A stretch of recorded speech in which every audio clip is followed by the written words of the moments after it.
Tonight at 6 o'clock, an Indianapolis-based church has now joined a lawsuit against the Trump administration. The church is claiming that the national immigration enforcement policies violates its rights. Our Samantha Johnson read that lawsuit today, and tonight she's breaking down what she's learned. More than 24 churches are named in this lawsuit, all rooted in Jewish and Christian faith. That includes the Christian Church Disciples of Christ, based here in Indianapolis. Now, the root of this lawsuit, they say, is one fundamental belief that, quote, every human being, regardless of birthplace, is a child of God, worthy of dignity, care, and love. Disciples General Minister and President Reverend Terry Hoard Owens shared this message with her congregation. Our faith compels us to take a stand and protect our places of worship. The lawsuit says for more than 30 years, the Department of Homeland Security has restricted immigration enforcement action in or near places of worship. They referred to them as sensitive locations.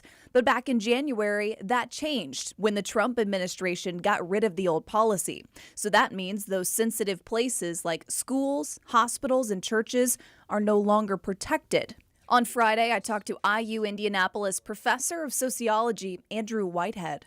And again, as you said, the child of God language, that is broader than a nation state. And so, again, they're seeing it as to be able to exercise their religious faith in this country, they should be able to welcome whoever, and those people should not be afraid to be there. The lawsuit claims the policy rescission is substantially burdening places of worship. Less people are coming to church. It also claims it violates the church's rights under the Religious Freedom Restoration Act and the First Amendment. And we take seriously the command in Leviticus 19:33 and 34 to welcome the stranger. Now, it's important to mention immigration agents do still need a warrant or probable cause to go into a private space or arrest someone. We've linked the details to the current policy and this full lawsuit at WTHR.com. Tonight, a woman is facing charges in connection to a deadly shooting on the city's north side last month. Police tell us that someone heard shots fired near 46th and Keystone back on January 25th. Officers got there and found a man shot on the side of the road. He was taken to a nearby hospital where he died. Police now say that 20-year-old Alexis Hawkins and another man were attempting to rob the victim when he was shot. Hawkins now faces several charges tonight that include murder and attempted robbery. A 3-year-old boy died from a drug overdose, and the man who allegedly had the drugs tonight is in jail. Police say the man also admitted to using those drugs while he was supposed to be watching that little boy. Our Marina Silva looked into what happened that deadly night.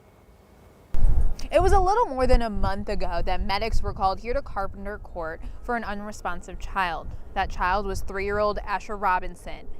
Now, the coroner is saying he died from acute methadone intoxication. Well, Asher Robinson died on January 25th. Asher's mom told detectives she had not given James Robertson permission to keep Asher overnight at his home. A neighbor told detectives someone came to her house around 4 in the morning to tell her Asher was not breathing. The neighbor did chest compressions until the medics took over. Asher was taken to the hospital, but died. Robertson admitted to investigators that he put methadone in a cup and forgot about it. He told police he thought about the methadone while medics were working on Asher, but did not say anything because, quote, Asher was dead, so it did not matter, end quote. He admitted to police he had taken fentanyl the night Asher was in his care. In Indianapolis, Marina Silva, 13 News. It has been warm and windy all across central Indiana today as we get ready to head into our weekend, but boy, we got some temperature changes coming, don't we? That's right. It's 62 degrees right now. And what's the high you're forecasting for tomorrow? 34. Oh, I know. No. I know. Get the coat back out. It's just that full spring we always tell you about when Yes. the temperatures, it is a typical spring pattern for the temperatures to move up and down. Yeah. But the 34 tomorrow, here's another, kind of salt in the wound. It's going to come with a wind chill. These strong winds, they're going to come down a bit. I know, just what you wanted to hear. But they are going to also come with strong winds tomorrow. Not nearly as strong as where they are today, though. It's helped to drive the temperatures up. The wind is really determining our whole forecast. Warms us up now. We're into the 60s.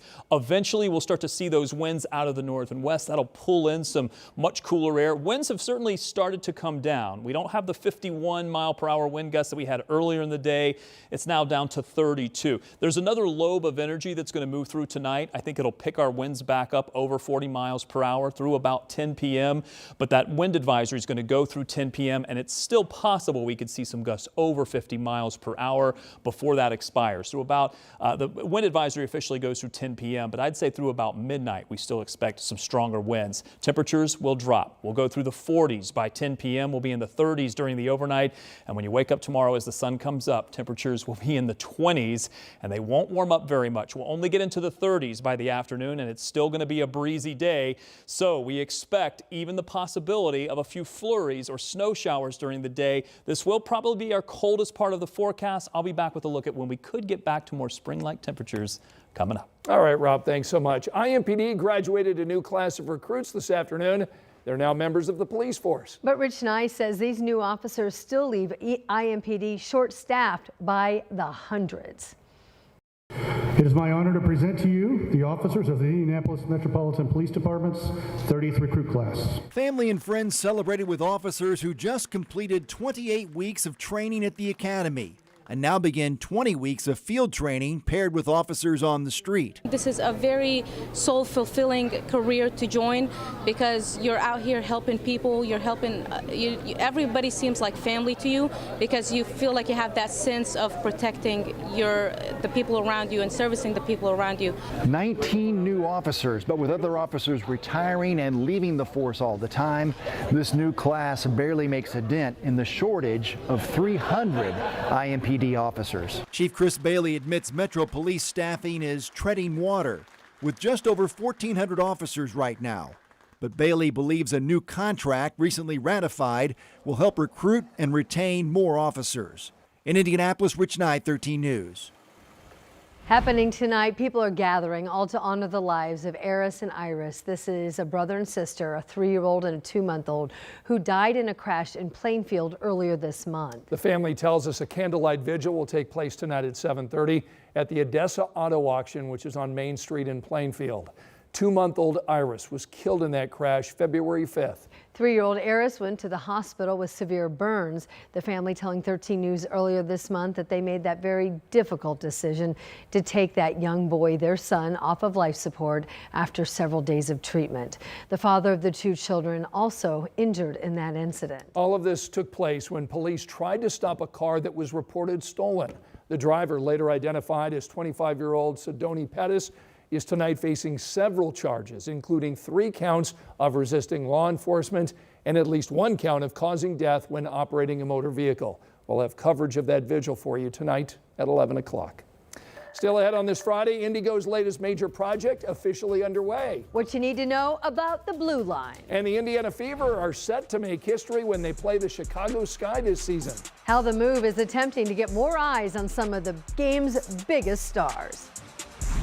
I hope you've enjoyed those 60s while you can, because tomorrow you only get 34, and the 30s are going to stay with us the whole weekend, the entire weekend forecast, and a look ahead coming up.